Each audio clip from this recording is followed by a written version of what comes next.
Hi, it's Jon Mitchell, Mayor of New Bedford, and this is another installment of the Mayor's Weekly Update. So I wanted to wish everybody a Happy New Year for starters. This is the first update since the calendar turned 2023, and we got off to a little bit of a false start with the new year with our fireworks show. I wanted to tell people what happened, right? So we had all the downtown activities on New Year's Eve that included a fireworks show on the waterfront, the ones that we've become accustomed to. And it turns out that just before the fireworks went off, I was informed by the fire department that we had a big oil sheen across the harbor. It was hard to know where it came from. We still don't know exactly where it came from, whether it came from the New Bedford side or the Fairhaven side, but either way, there was diesel in fairly high concentration along the waterfront. A lot of it coalesced around the Ernestina, which is docked at the State Pier. So, and that area around the State Pier was in the so-called fallout area of the fireworks. So I just thought that going forward with the fireworks posed too great of a danger to a number of vessels, not the least of which is the antique wooden vessel that we all know and love, the Ernestina, and so we postponed the fireworks to the next day. So for those, the good news was there was hardly anybody out there because of the rain that night.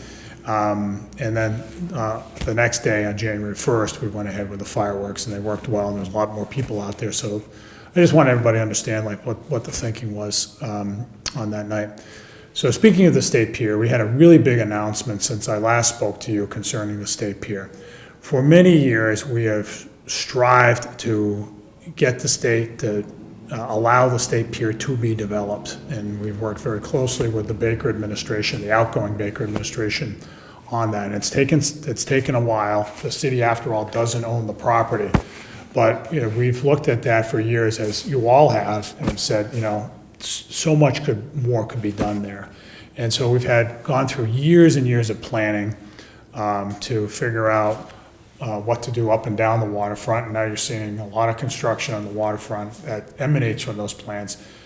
A lot of our focus was on the State Pier, and now that's starting to move forward in a way that is consistent with what people wanted. What people wanted was they wanted to see some retail and restaurants up front, places you could go to and dine by the water. That came out loud and clear. But then to also allow much of the pier to be devoted to the things that we do so well here in New Bedford. And that means the stuff that we do out on the water, fishing and other things.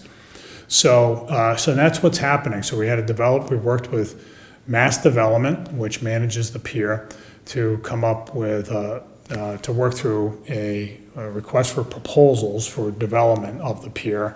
And the group that won was a locally based group headed up by the Canastra family, the owners of the Whaling Seafood Display Auction, Steve Silverstein, the owner of the Black Whale, as well as Cisco, New Bedford, the Hutchins brothers, which own Ross Seafood, along with Crowley Maritime, one of the biggest maritime construction firms in the country, which will be doing offshore wind support there. So we're going to see a combination of fishing, retail, offshore wind, all being activated there, and it's going to be a place where that will at once support our maritime industries and the jobs they hold, but also allow for people to come down to the waterfront to see it all. And so that's it's really exciting, and I want to thank everybody who's been involved in the effort.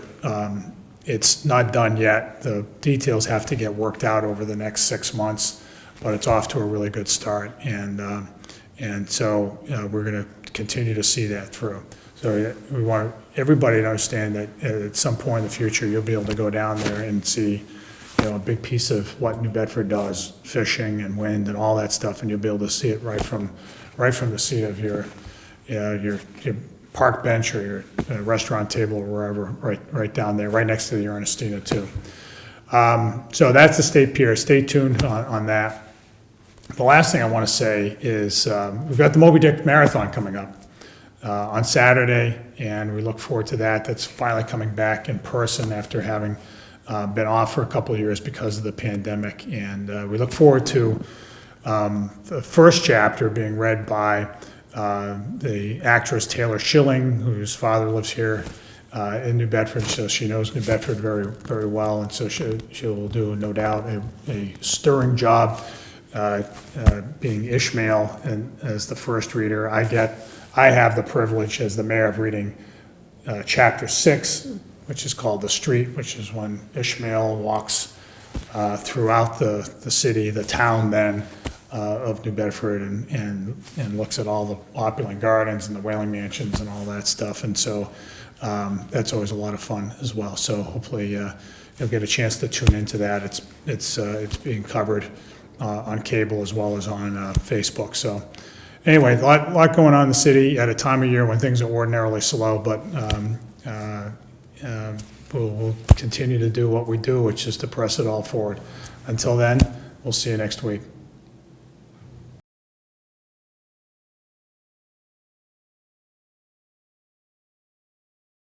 Hi, I'm Taya Leone, and you're watching New Bedford Cable Network. Good for you.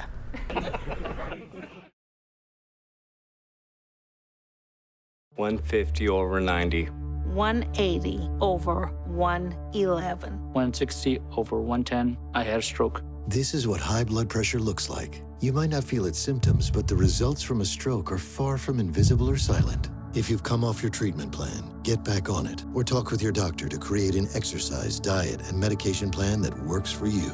Go to loweryourhbp.org. If I would have followed a treatment plan, I would not be in this situation.